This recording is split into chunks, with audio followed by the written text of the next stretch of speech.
Hey everyone, and welcome. Today we'll be talking about the show Castlevania Nocturne. Fun fact, this is a standalone sequel to the Castlevania show, and both shows are based off of a video game series, with Nocturne more specifically being based off of Castlevania Rondo of Blood and Symphony of the Night. This show came out in 2023 and stars Edward Bluemel, Thusu Mbedo, and Pixie Davis, and was created by Clive Bradley. So, without further ado, let's get right into it.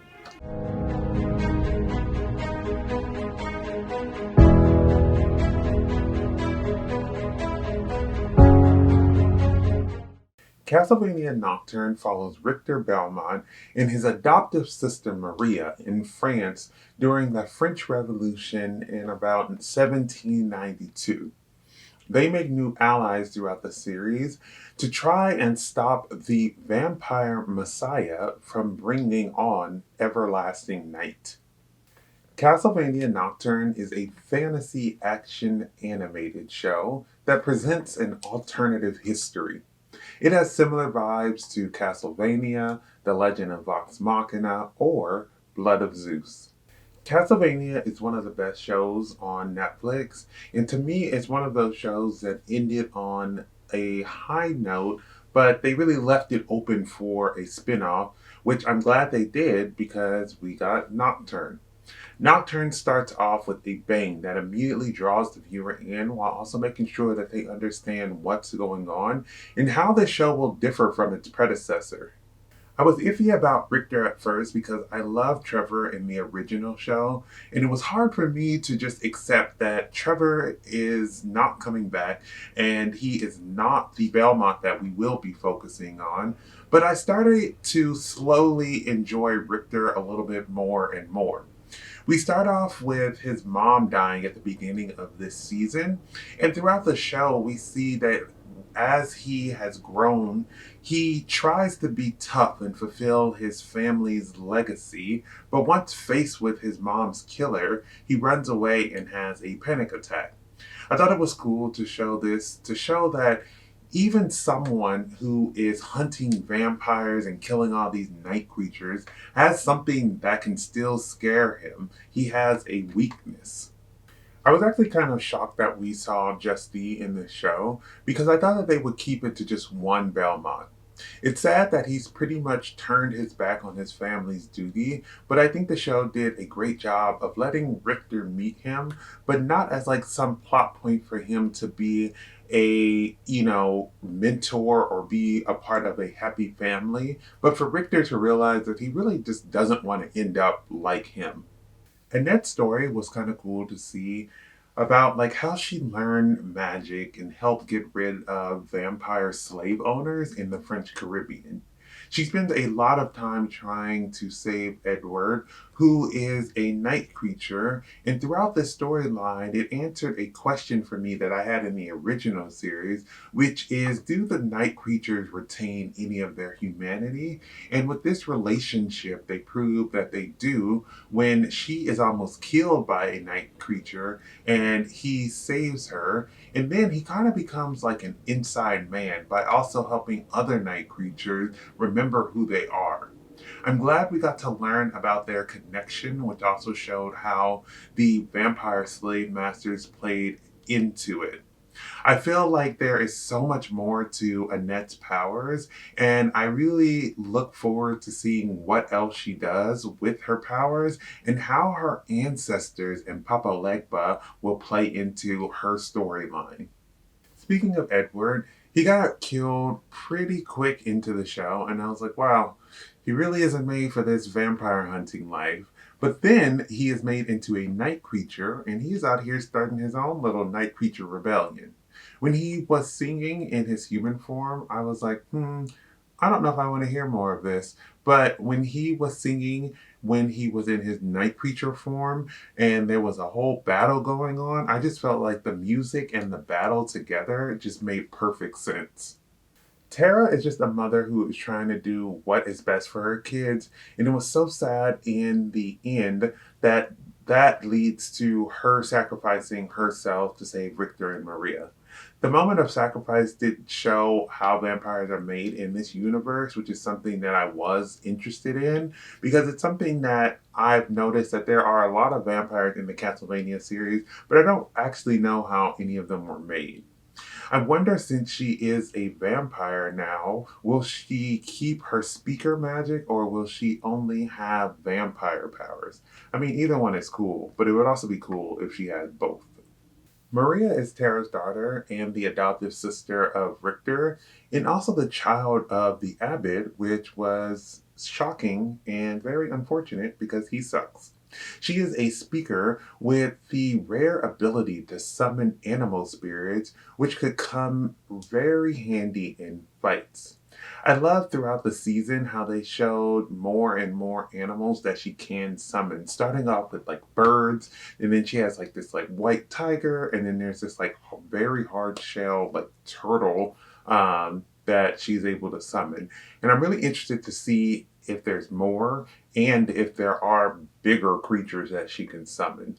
I feel like, obviously this is the first season, so we're just scratching the surface of her past, but I feel like there could be so much more. Olrox opened the show by killing Richter's mom, Julia, after she killed his lover.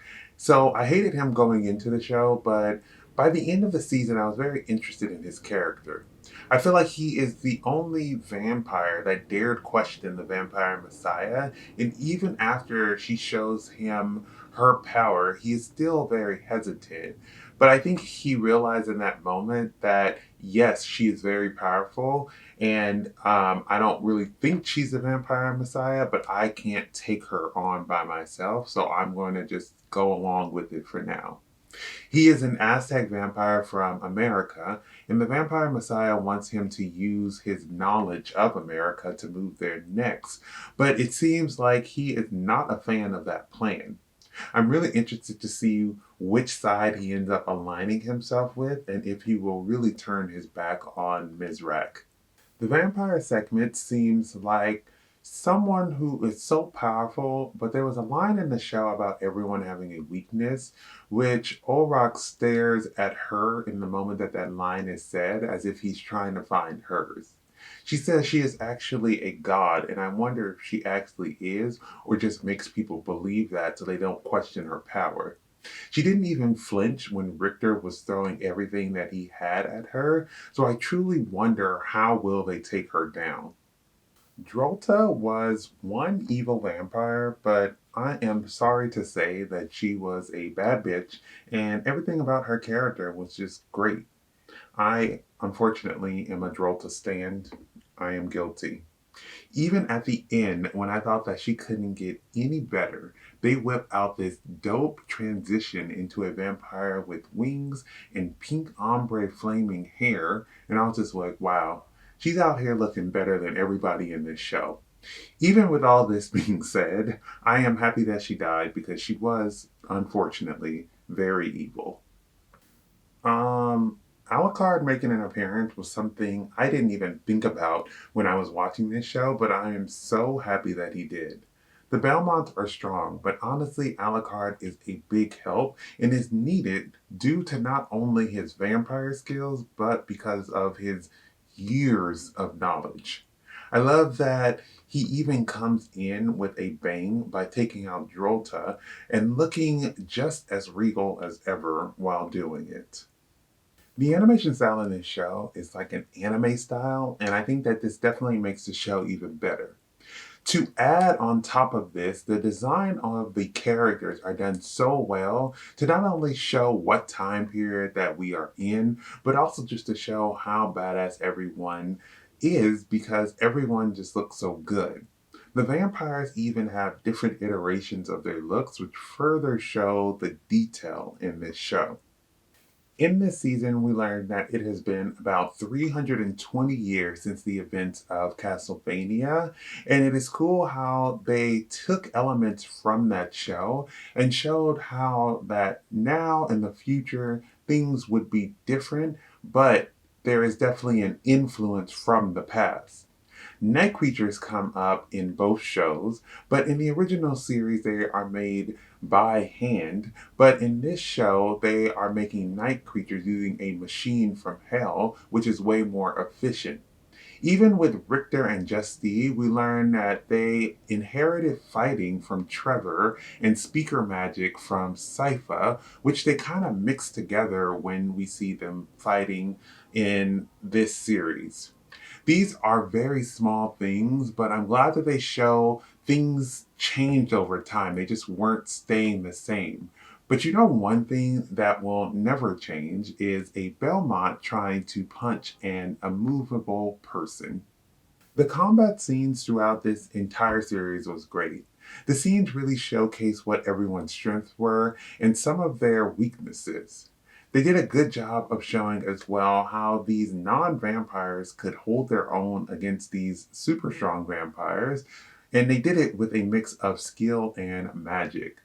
The one thing I did wonder is if the old Belmont items that Trevor used, or maybe something else from the family before Trevor, will make its way to Richter to make him an even more formidable foe in battle. My favorite part about Castlevania Nocturne is when Richter unlocked his magic again after not being able to access it for so many years after his mom's death, and having this whole breakdown after running from Olrox, after seeing him for the first time since his mother's death, and meeting his grandfather for the first time. He realizes that there are people that he loves and that he is truly at his lowest point and about to die after getting captured by vampires, and realize that his mom sacrificed her life for him to be safe and to carry on the Belmont legacy. With all this coming back up and him realizing that he can't let these people down, his magic is unleashed. We see an amazing display of hand to hand combat mixed with magic, which show not only how powerful Richter is, but also how smart and quick he is while mixing these spells with his fighting skills. They even give him a headband in this moment, which you will remember if you played the games. I was also happy that they didn't kill Justy in the moment and have him be the reason Richter gets his magic back, which is something I thought would happen, but instead Richter proves that you can get your magic back after losing it and tells Justy that the magic basically came back because he has people that he really cares about. And even though Justy had a family left once his wife died and he lost his magic, but he didn't have anyone that he thought was worth living. And this is really sad to see because it's like kind of like a realization for Justy at this moment that he had a whole family that was worth fighting for, but he didn't feel that they were enough for him to rekindle his own magic. I thought that this scene really was cool to see on screen and further solidified for me that this was a great expansion of the Castlevania universe and that they really nailed this show and the tone, and it really had me really excited to see what else was to come. Castlevania Nocturne succeeds where many fail. Making a show based off of a video game that's pretty good and making a sequel series that can stand on its own. We are introduced to so many characters with cool abilities and interesting backgrounds. I really hope that we get a season 2 because the ending was a cliffhanger that just made me more excited for the future, and hopefully it leads to more spin-offs because I'm loving this Castlevania universe. Thank you for watching my video. I would love to hear your thoughts down below in the comments. If you haven't subscribed, please do so you can keep up to date with more of my videos. But besides that, everyone stay safe, have fun, and goodbye.